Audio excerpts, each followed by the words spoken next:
नमस्कार. गणगण गणात बोलते. स्वाद गाथा या माझ्या चॅनेलवर तुम्हा सर्वांचे मनापासून खूप खूप खूप स्वागत आहे. चला तर मी आज जी रेसिपी बनवणार आहे त्याचं साहित्य लिहून घ्या आणि कृती पाहून घ्या. आणि त्याच्यात जर काही राहिलं असेल तर तुम्ही नक्की मला कमेंट करून सांगायला विसरू नका.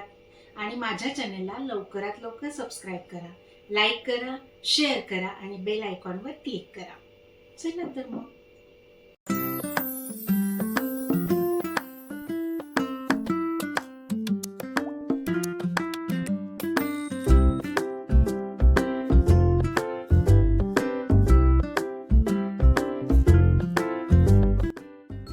चला तर मैत्रिणींनो, आज आपण तिळाची चटणी बनवणार आहोत. त्यासाठी मी इथे अर्धी वाटी पांढरे तीळ घेतलेले आहेत. 5 ते 6 काश्मीरी मिरची घेतली आहे आणि इथे 7 ते 8 लसूण पाकळ्या आणि स्वादानुसार मीठ घ्यायचं आहे. तुम्हाला तिखट जास्त हवं असेल तर तुम्ही याच्याऐवजी दुसऱ्या लवंगी मिरची वापरू शकता. तर आता मी काय करते, आधी तीळ भाजून घेते. हे तीळ आपल्याला खमंग भाजून घ्यायचे आहेत.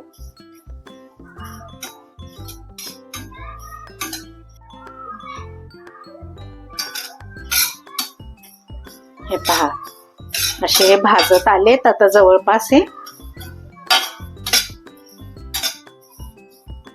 तुम्हाला जर माझ्या रेसिपीज आवडत असतील तर लवकर लवकर सबस्क्राईब करा माझ्या चॅनेलला, लाईक करा आणि आपल्या मित्रमैत्रिणींमध्ये, नातेवाईकांमध्ये शेअर करा आणि शेजारील बेल आयकॉनवर क्लिक करायला विसरू नका. म्हणजे तुम्हाला इथून पुढच्या सर्व रेसिपींचे नोटिफिकेशन्स मिळत राहतील. आता हे तीळ आहेत ना, हे आपल्या हाडांसाठी खूप चांगले असतात. तर चटणी केली की सकाळ संध्याकाळ 1-1 चमचा औषधी या रूपीने तुम्ही खा. आणि ही चटणी तशी खूप खमंग होते. जेवण थोडं जास्तच जाईल या चटणीमुळे. तुम्ही पण नक्की करून पहा आणि मला कमेंट करायला विसरू नका. आता हे माझे तीळ भाजून झालेले आहेत, तर मी आता हे काढून घेते एका ह्याच्यात.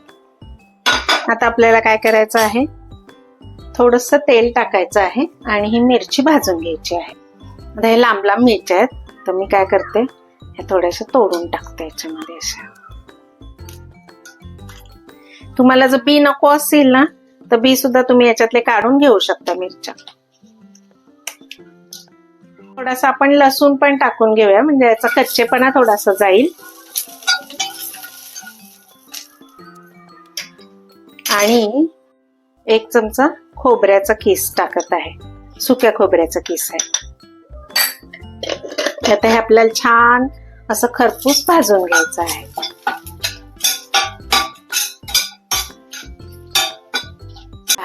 आता हे गार झालेलं आहे. आता हे पण मिक्सरला लावून बारीक वाटून घेऊया. रवाळच ठेवायचा आहे, जास्त बारीक नाही करायची, नाही तर जास्त फिरवाल तर मग त्याच्यातनं तेल निघेल.